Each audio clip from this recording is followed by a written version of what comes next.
More like a sky trip at this point, though.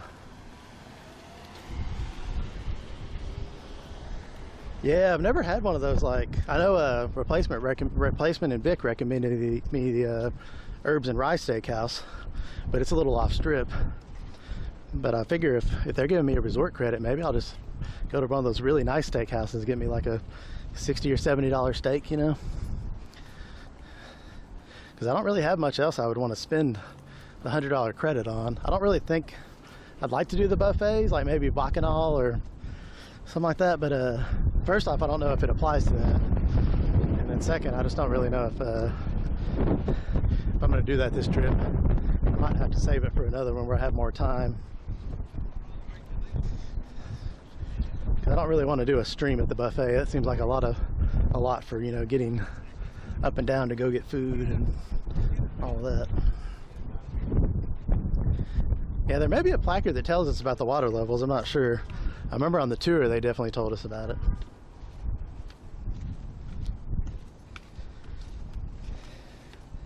Yeah, that's what I'm thinking, Brindy. Especially being in Vegas, I'm gonna have to look up the different steakhouses. I know there's one in the hotel I'm in, but I'll just have to see. Do you know any on the strip with the MGM properties? If there's like a really awesome one that you recommend? I don't know if you went to any of those.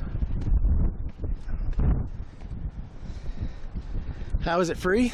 So I'm part of a rewards program for both of the major hotels here, MGM and Caesars, and a couple of the non-major ones.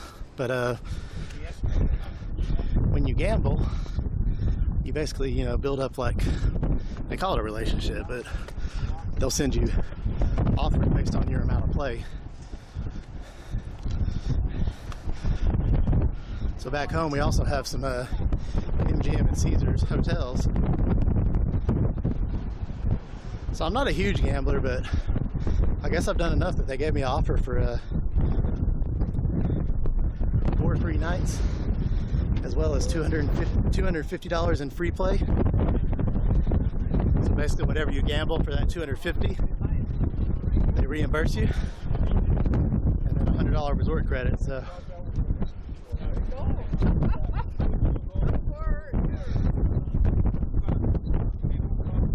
makes me feel like a VIP at least. Okay, no problem. Yeah, Nene, that's the other thing. I'm not sure if I want to do with the equipment or just being there with stream, you know, trying to eat and all that.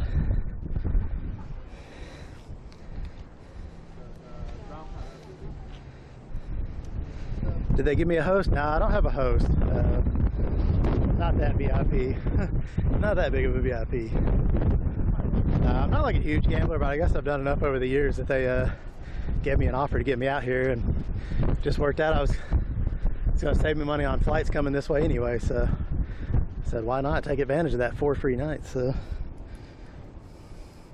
pretty much that's the, yeah, rational. That's the name of it. You know, they give you all that stuff hoping that you'll come out and spend enough money to make up for it. So supposedly the hotel room I'm staying in is worth $1,200 over the four days. I'm sure it doesn't truly retail for that, but that's what they tell you you're saving with the offer.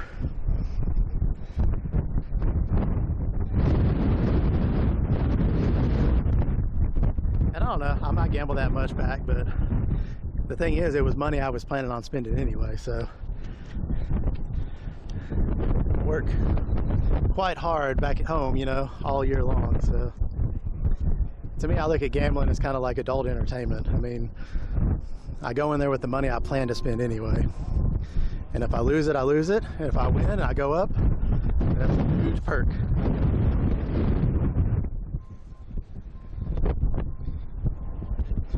Okay, sound works. Yeah, I'll look at that. Yeah, Monday or tomorrow, I plan on doing strip content. So, wait, hold on. Let me rephrase that. I plan on doing content on the strip. I don't think there's going to be any strip content, but it'll be on the strip. So you only pay taxes? Honestly, I think actually with this offer, I don't pay anything. Like, it's zero cost to me at all. A lot of times the way it works is they'll they'll give you those offers, but you still have to pay resort fees. And most of the hotels here, the resort fees are like $30 to $40. So, you know, you still end up paying. But as far as I know, we'll see when I check out. But as far as I know, the only thing I had to do was the deposit for being in the room. I just put on a credit card, so, you know, it'll fall off once I check out. What's for dinner? I'm not sure, replacement. I think we're going to eat in Boulder City tonight. That's what I was trying to decide for tomorrow. I might look at some of those steakhouses. I'd like to take Chad with me tomorrow. Maybe eat at one on the strip, but I'm not sure how they would be with, you know, bringing the setup in there. I don't necessarily have to go to like a super nice one, but I definitely want to get like a really nice meal. So. Strip content. Stand by. You'll see. Everybody coming in for the strip content. Nice. Hold on. Tune in tomorrow. We'll see what we find. Hopefully there's still some good views walking the strip. Like I said, I was walking around Friday night and last night, and it was real nice. So yeah, what you're seeing here, these big towers, this is basically what intakes the water. Now, I think they've said before that like the more the water level goes down, they're gonna have to like retro-engineer them, I think, because the intakes only go down so far. They were only built to go down so far. Actually, no, I'm wrong. I think those are actually spill at the very top. I think there's intakes at the bottom. At the very top, that's actually if the water got so high, it would go into those. I'm trying to remember from the tour I took years ago. Yeah, like I said, you can see over there, all that area you see at the bottom where it's really white, that's how far the water level has gone down over the years from what it used to be.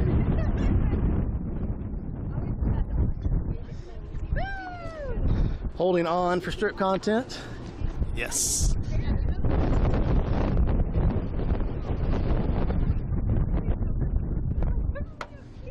Oh, nice one, bird.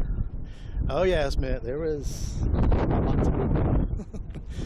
lots of people. A lot of people in their nice suits going to the club, and a lot of club dresses going on.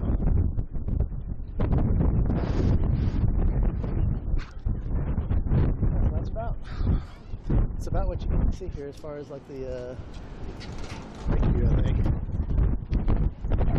So we'll go back down and walk the rest of the dam. I'll see if the visitor center's open.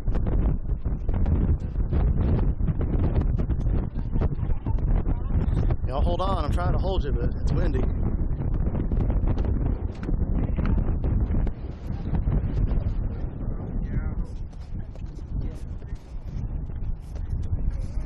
May have to wipe my eye. I don't know if that's a little bit of sunblock getting in there or what. Yeah, look at all the dry rocks down there by the overflow.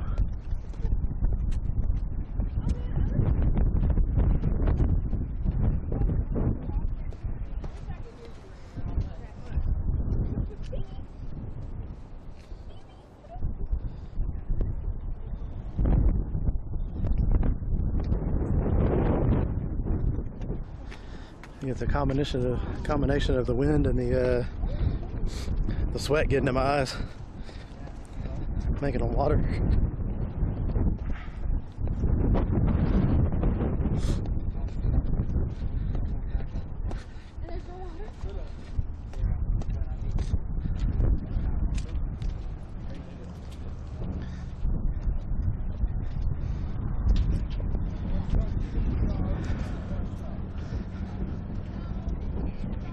But yeah, I guess I didn't realize, but I guess this is like a wild weekend to come to Vegas, because they were saying it's March Madness on top of the end of spring break, as well as like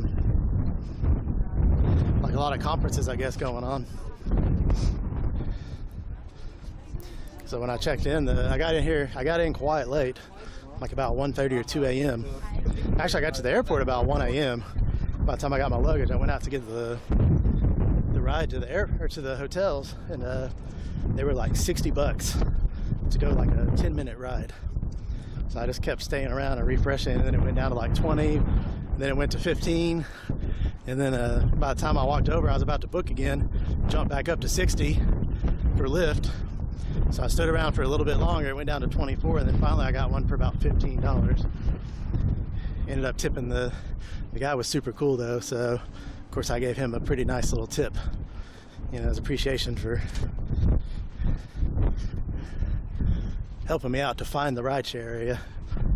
It's fairly well marked until you get to the elevators. It doesn't tell you have to go downstairs to actually meet the cars. There's just a little tiny sign on the elevator itself, which is kind of off to the side, so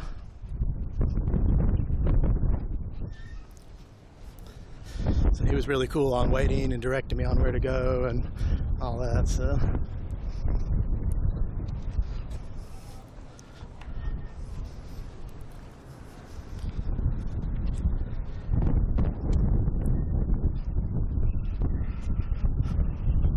yeah, that's a pro tip for you. So if you're doing Uber or Lyft and the prices look extremely high, just walk a block over or just go back and press the button to select destination again, and they will change very quickly.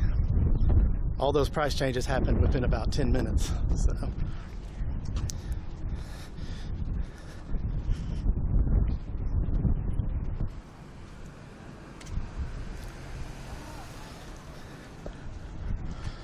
alright, so we'll walk back on the other side. This is the Lake Mead side.